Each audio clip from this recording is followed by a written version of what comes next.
está haciendo y encontrar en el Congreso de la República voces que se sumen a esta lógica para hacer las cosas bien y rápido. Yo no sé si el Congreso de la República está muy en la labor. Alejandro Rospigliosi Vega es abogado constitucionalista y yo creo que a él le puedo preguntar alguna de las dudas que tengo respecto a estas urgencias que tenemos que resolver. Señor Rospigliosi, ¿cómo le va? Muy buenas noches, bienvenido, gracias por estar con nosotros. Carlos, buenas noches. A ver, ¿por dónde conversamos? Quiero comenzar con una cita suya que dio hace algunos días a Perú 21, que me pareció muy interesante. Usted decía, en una situación de convulsión social se requiere una respuesta excepcional. Los políticos están en una burbuja, esto no va a aguantar mucho, deben reflexionar y darse cuenta que tienen que adelantar las elecciones, porque si no lo hacen, esto va a escalar. Declaración suya tomada por Perú 21. Yo quería preguntarle, ¿cómo podemos pedirles el adelanto de elecciones si no son siquiera capaces de ponerse de acuerdo en adelantar una legislatura para poner en marcha algo que por lo menos ya se ha aprobado en primera instancia? Es cierto lo que refieres. Y mira, yo creo que es deber de los 130 congresistas contribuir con el Poder Ejecutivo para bajar la temperatura a esta convulsión social. En toda negociación se debe ceder un poco para llegar a consenso. Así es. Los ciudadanos que marchan en las calles quieren que las elecciones sean en el 2023, pues que sean en el 2023. ¿Cuál es la solución? Esta legislatura culmina el 30 de enero y la siguiente legislatura empieza recién el 1 de marzo. O sea, cual escolares, los parlamentarios van a empezar en marzo. ¿Y qué va a pasar en febrero? ¿Vacaciones? ¿Tomar sol en la playa? No. La convulsión social no nos permite eso. Así que lo que debe hacer la presidenta de la República es utilizar la herramienta que tiene el artículo 118, inciso 6 de la Constitución, para que ella pueda plantear una legislatura extraordinaria en el mes de febrero, con una agenda única, 10 proyectos de normas, de reformas, y en ella que dure la legislatura extraordinaria con 4 días, para que los parlamentarios defenden el pleno, debatan si aprueban o no estas reformas. Es una manera de desenmascarar a qué parlamentarios piensan primero en el país y en solucionar esta convulsión social, o piensan antes o anteponen su bolsillo o su quincena. Pero fíjese que en ese sentido hay que saludar el trabajo del sistema electoral, sobre todo de jurado y de OMPE en este momento, porque ya el jurado le ha entregado al Congreso de la República 14 proyectos de ley relacionados al tema del adelanto de elecciones.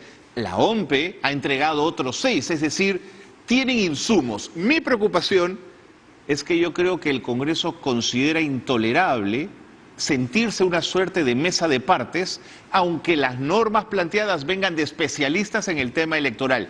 Me preocupa que sientan que se les está ninguneando y entonces necesitan colocarse en una posición de poder o de fuerza. ¿Le hace sentido lo que le digo? Pero bueno, ¿qué otra solución hay? Si el Poder Ejecutivo solicita una legislatura extraordinaria en febrero, el mensaje es: Congreso, ya que ustedes no tienen la voluntad política de solucionar esta crisis, no tienen la creatividad para plantear soluciones, yo, Poder Ejecutivo, sí. Y presento este paquete de 10 reformas, no más, en una legislatura extraordinaria que dure 5 días y que el Pleno de frente apruebe o desapruebe estas reformas. Las elecciones podrían ser en octubre de 2023, la segunda vuelta en diciembre, y a partir de febrero de 2024 asuma el nuevo Congreso, el nuevo presidente de la República. ¿Se requiere una reforma constitucional para ello? Sí. Y ahora es el momento. Pero, señor Rospigliosi, estamos en el supuesto en que Ejecutivo y Congreso estuviesen caminando por cuerdas separadas, pero todo lo que parece ser este gobierno es que Congreso y Ejecutivo son parte de lo mismo. No me imagino un Ejecutivo pechando a un Congreso que le dio la viabilidad para ser gobierno. Es que, Carlos, depende cuál es la lectura. Yo no veo pechar al Congreso. Yo veo proponer soluciones que aún no las hemos visto en el Congreso. Y si esto no es así, ni el Congreso ni el Poder Ejecutivo van a llegar a diciembre. Mira, a lo largo y ancho del país, en Arequipa, por ejemplo, no hay, el día de hoy, ni transporte aéreo ni transporte terrestre. Estamos incomunicados. Igualmente en el norte, en el Puno, en Cusco. No, sí, claro. Los mercados ya están escaseando los productos de primera necesidad, no hay gas para que las amas de casa cocinen en las casas. ¿Hasta dónde va a llevar esto? Ahora, no quiero que se me pase, pero de los 14 proyectos de ley a los que hacía referencia, que han sido presentados por el Jurado Nacional de Elecciones, han incorporado la convocatoria, un referéndum para llevar adelante una asamblea constituyente. Señor Rospigliosi, eso a la derecha más ultramontana y cavernaria de nuestro Congreso le va a saber a chicharrón de cebo aprobar una cosa como esa. Pero mira, yo tengo ahí una visión distinta. Dígame, por favor.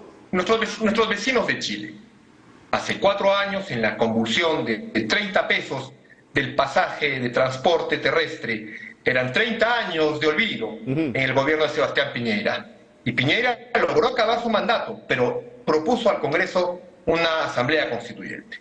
Han pasado 4 años, se eligieron a personajes pintorescos en esa asamblea constituyente, muchos se engañaron diciendo que uno de ellos tenía cáncer y no lo tenía, y una serie de cosas absolutamente surrealistas.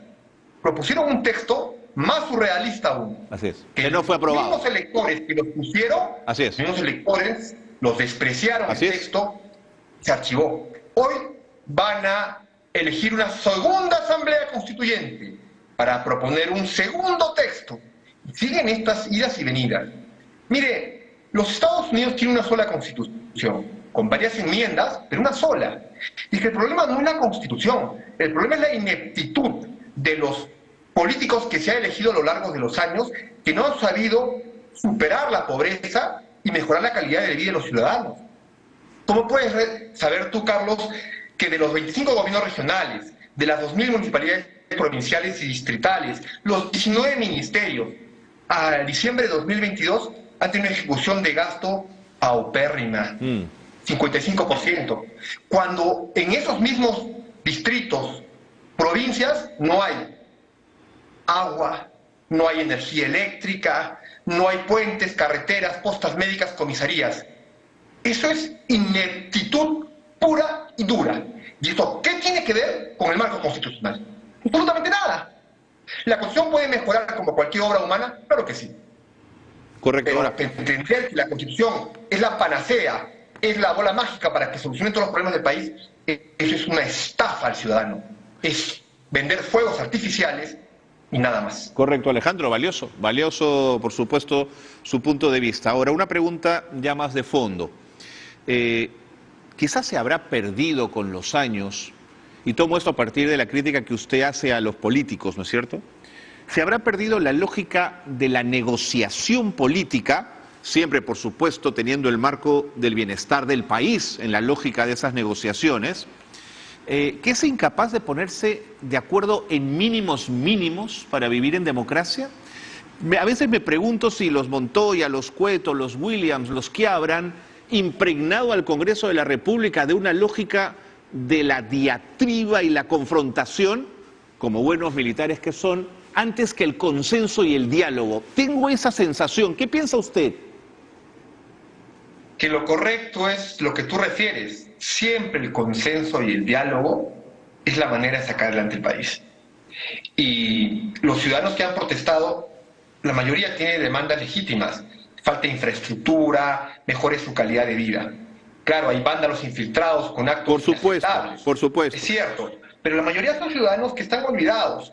Tú que viajas a lo largo y ancho del país en tus trabajos académicos, puedes auscultar, sin duda, la tesitura de la legitimidad de muchas demandas. Sin embargo, eso no puede ser mascarón de proa para que los vándalos y los comunistas quieran dinamitar el país, y poniendo por delante ¿a quién? A los más vulnerables, a ciudadanos que han sido engañados. Y eso es inaceptable. ¿Podría un poco ampliar ese concepto de comunistas? ¿A quién se refiere? A todas aquellas personas de un pensamiento absolutista, de un relativismo conceptual, que van contra todo lo que sea libertad y democracia. No hay democracia si no hay libertad, y no hay libertad si no hay democracia. Y ese es un concepto que tiene que dar con recetas anacrónicas. Hoy el pragmatismo, el respeto a los derechos humanos, elecciones limpias y transparentes y la promoción de la inversión pública y privada son recetas. No importa que seas de izquierda o de derecha, lo importante es que busques mejorar la calidad de vida de los ciudadanos. Pero mi sensación es que si existen ese tipo de personas, que seguramente los hay, pues serán absolutamente marginales. Yo tengo la sensación que por lo menos como actitud o de boca para afuera, sí los peruanos tenemos la necesidad y la sensación que la democracia es la mejor forma de vida, de convivencia y de gobierno finalmente. Como lo decía Winston Churchill, así es, pero también hay que reconocer que son pocos, pero son muy ruidosos y estridentes. Mire usted en las redes sociales, aquel que piensa diferente, pues le hacen un bullying en las redes sociales. Entonces, yo creo que la solución es lo que tú refieres, consenso y diálogo. Partiendo del Parlamento, 130 congresistas con 13 bancadas, inaceptable. Debe haber normas fuertes para evitar el transfugismo. Entraron 9 bancadas, hoy son 13. Esta diáspora se debe a que ingresan por un partido político y al día siguiente forman una bancada diferente. ¿Para qué? ¿Para negociaciones subalternas? No podemos permitir el transfugismo tampoco. Es una manera de atomizar el Parlamento e ir contra lo que refieres, la búsqueda del diálogo y el consenso para la toma de decisiones. Ahora, el transfugismo es sin duda, es un fenómeno de la precariedad política y de nuestra crisis de partidos, pero a veces la reforma constitucional que evita el transfugismo quizás nos sale más cara, digamos, el remedio sale más caro que la enfermedad, ¿no es cierto? Porque ¿de qué me sirve tener en el partido a alguien que se quiere ir y que termina siendo un topo de mi organización? Pues que el control debió ser antes. ¿Quién mandó a ponerle un topo en la lista de candidatos al Parlamento, por ejemplo? O sea, los partidos políticos tienen que poner en su menú de candidatos lo mejor que tienen. En Colombia, por ejemplo, fue muy triste que que narcotraficantes sean candidatos al Parlamento.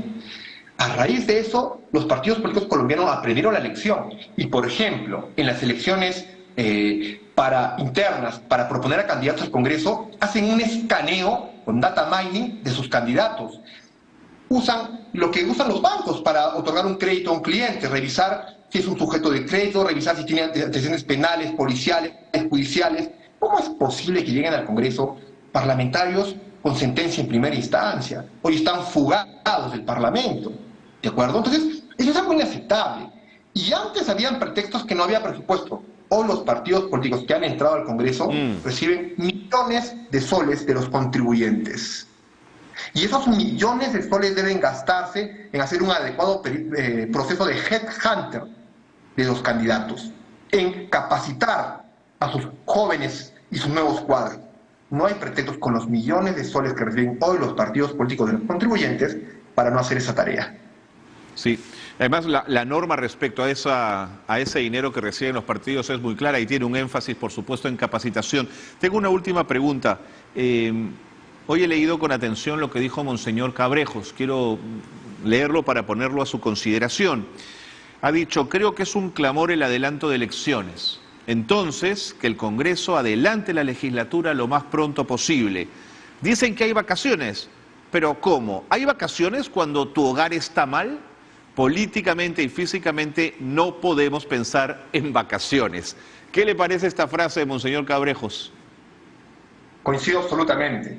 En el mes de febrero no pueden irse de vacaciones los parlamentarios. No pueden irse de semana de representación. La pregunta es, de los 130 parlamentarios, ¿cuántos han viajado efectivamente a sus departamentos, a sus distritos electorales? Casi ninguno. Porque no son bienvenidos. Claro. Muchos. Entonces, la semana de representación ha sido una semana de pérdida de tiempo para hacer las reformas electorales que hemos estado conversando. Pero es una pena lo que estamos hablando, señor Rospigliosi, porque un buen congresista de las regiones más calientes podría ser un fantástico catalizador y apaciguador por momentos de determinadas tensiones, pero parece que no están viajando a sus regiones porque en el fondo tienen muchísimo miedo. O no están conectando con los problemas que tienen en sus regiones. No están conectando con sus electores. Y por eso esta crisis de representación parlamentaria. Tampoco generalizar. La peor injusticia en el derecho es generalizar. De acuerdo. No todos de acuerdo. son malos. Hay casos aislados que hacen su tarea, de izquierda y de derecha. Y hay que respetar. Pero la mayoría no lo hace.